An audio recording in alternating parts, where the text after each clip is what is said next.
Assalamualaikum warahmatullahi wabarakatuh. Perkenalkan, saya Vinka Indriani.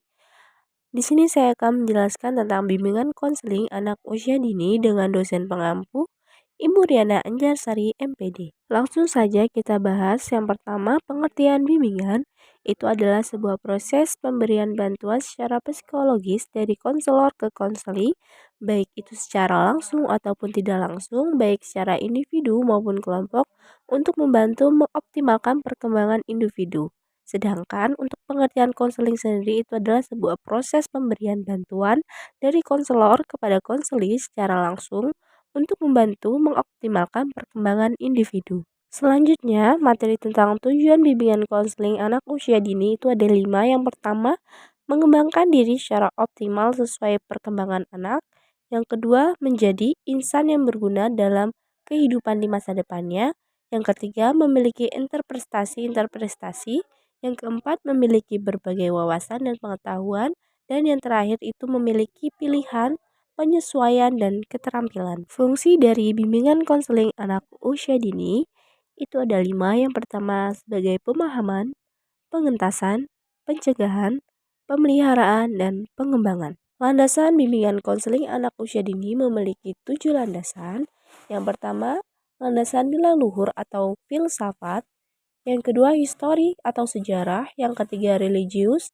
Yang keempat, psikologi. Yang kelima, sosial budaya. Yang keenam, ilmu pengetahuan dan teknologi. Dan yang terakhir, pedagogis. Prinsip-prinsip bimbingan konseling anak usia dini.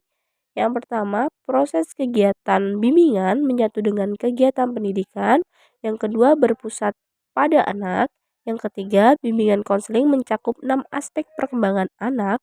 Yang keempat, layanan bimbingan konseling diberikan secara berkelanjutan pada anak. Yang kelima, bimbingan konseling bersifat rahasia. Yang keenam, memiliki pendekatan yang tepat sesuai dengan pribadi anak. Dan yang terakhir, bekerja sama dengan lembaga yang berkaitan dengan bimbingan konseling. Adapun asas-asas bimbingan konseling, yang pertama, asas kerahasiaan versus asas kesukarelaan. Yang kedua, asas kemandirian versus asas kegiatan. Yang ketiga, asas kenormatifan versus asas keahlian. Yang keempat, asas keterbukaan versus asas kekinian. Yang kelima, ada asas kedinamisan versus asas keterpaduan. Dan yang terakhir, asas ahli tangan dan tuturi handayani. Materi yang selanjutnya, pelayanan bimbingan konseling itu ada 5. Yang pertama, layanan pengumpulan data. Untuk layanan pengumpulan data ini memiliki jenis data yang harus diteliti. Yang pertama, ada data pribadi dan data lingkungan. Untuk sumber data itu bisa berasal dari siswa, orang tua, guru, kepala sekolah, teman, ataupun tetangga. Dan yang ketiga itu ada teknik pengumpulan data, itu bisa melakukannya dengan tes dan non-tes. Untuk yang tes itu berdasarkan tes kecerdasan, kepribadian, bakat, dan minat anak. Sedangkan untuk non-tes bisa menggunakan metode observasi, metode angket atau kuesioner, bisa secara terbuka ataupun tertutup. Nah, yang selanjutnya juga bisa menggunakan wawancara. Untuk langkah-langkahnya, yang pertama itu mengidentifikasi kasus, pengumpulan data, analisis data, diagnosis, dan prognosis. Yang kedua yaitu layanan informasi. Untuk layanan ini bisa digunakan media sosial ataupun dengan papan bimbingan, brosur, leaflet, poster, ceramah, peninjau, clipping, koran, wawancara, atau mendatangkan seorang ahli. Ketiga, layanan konseling dengan tujuan memberikan bantuan memecahkan kesulitan dengan sasaran orang tua atau anggota keluarga dan anak-anak yang mengalami. Untuk prinsipnya itu untuk menciptakan hubungan harmonis antara anak dengan orang tua, adanya toleransi, menciptakan situasi aman dan menyenangkan.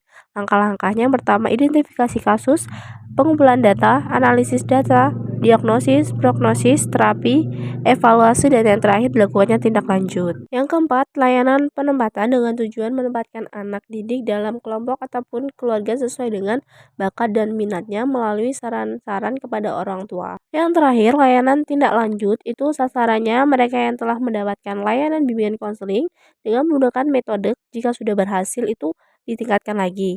Namun jika tidak berhasil, konselor itu mencari sebabnya. Kegiatan pendukung bimbingan konseling anak usia dini yang pertama dengan instrumen tes dan instrumen non-tes.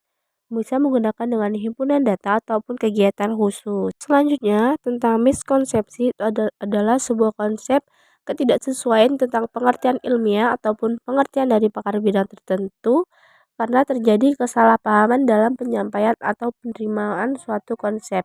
Faktor yang menyebabkannya itu ada 4, yaitu faktor intrinsik, faktor eksternal, faktor buku teks, dan faktor konteks.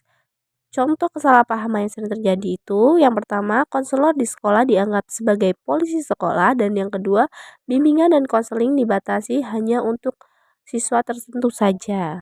Dan masih banyak lagi kesalahpahaman miskonsepsi lainnya. Masalah-masalah belajar dan penanggulangannya. Yang pertama ada masalah learning disorder, learning dysfunction, underachiever, slow learner, learning disabilities.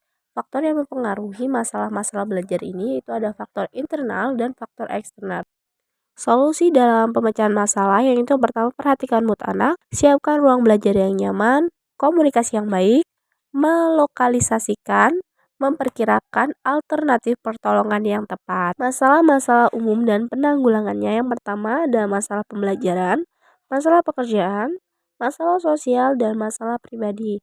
Dan cara penanggulangannya yaitu dengan menggunakan alat ungkap masalah umum atau AUM, merupakan salah satu jenis teknis non-tes yang digunakan oleh konselor. Peran utama guru BK dalam mengatasi masalah belajar yaitu sebagai fasilitator, motivator, dan mediator yang bertanggung jawab dalam mengumpulkan, menyusun, mengelola, dan menafsirkan data, memilih dan mempergunakan berbagai instrumen psikologis, melaksanakan bimbingan secara kelompok maupun secara individu, melayani peserta didik, dan melayani orang tua wali peserta didik yang ingin mengadakan konsultasi tentang anak-anaknya di sekolah. Sekian penjelasan tentang bimbingan konseling anak usia dini dari saya. Saya akhiri. Wassalamualaikum warahmatullahi wabarakatuh.